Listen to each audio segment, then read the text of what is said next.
Everything you need to know about callouts and structured snippets in 3 minutes or less. I'm Jill Saskin-Gales, a Google Ads coach, and one of the most underutilized features in Google Ads is something called assets, formerly known as extensions. These are optional pieces of information that you can put into your Google Ads account at the account, campaign, or ad group level, and they have the option to show and make your ads bigger. Callouts and structured snippets are pretty unique among assets because they're not clickable. They're just additional pieces of text information that you have the option to add. Callouts can have up to 25 characters each, and up to 10 of them can show at a time. This is a great place to show additional details that didn't quite make it into your headlines or descriptions, or that you may want to just highlight again. For example, free shipping, open 24/7, family-owned business, stuff like that. Structured snippets give you the opportunity to add a list of items to your ad. You can choose from one of Google's predetermined headers and then add up to 10 items in that list, each item with up to 25 characters. Those headers are amenities,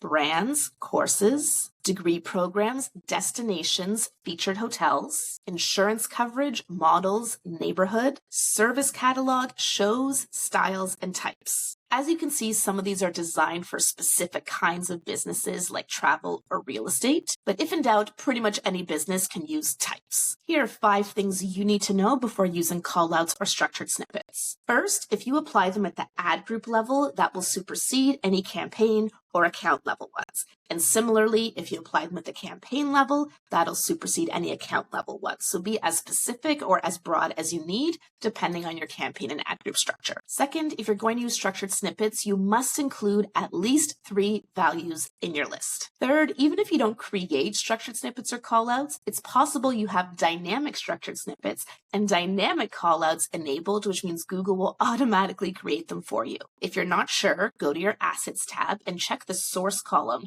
to see if the source is advertiser or automatically created. If you want to turn those off, you have to go to your account level automated asset settings. 4, structured snippets and callouts are compatible with the search network, Google search only. And 5, remember that just because you add these assets, it doesn't mean they're going to show. Your headlines and descriptions in your RSAs are far more important than these individual assets. All in all, I do recommend that you add structured snippets and callouts to your search campaigns because there's really no harm, and multiple studies have shown that the larger your ads, the more likely you are to get a click, which means a higher click-through rate, which means a better quality score, which means lower CPCs. You get the idea. Got a question about Google Ads? Let us know in the comments.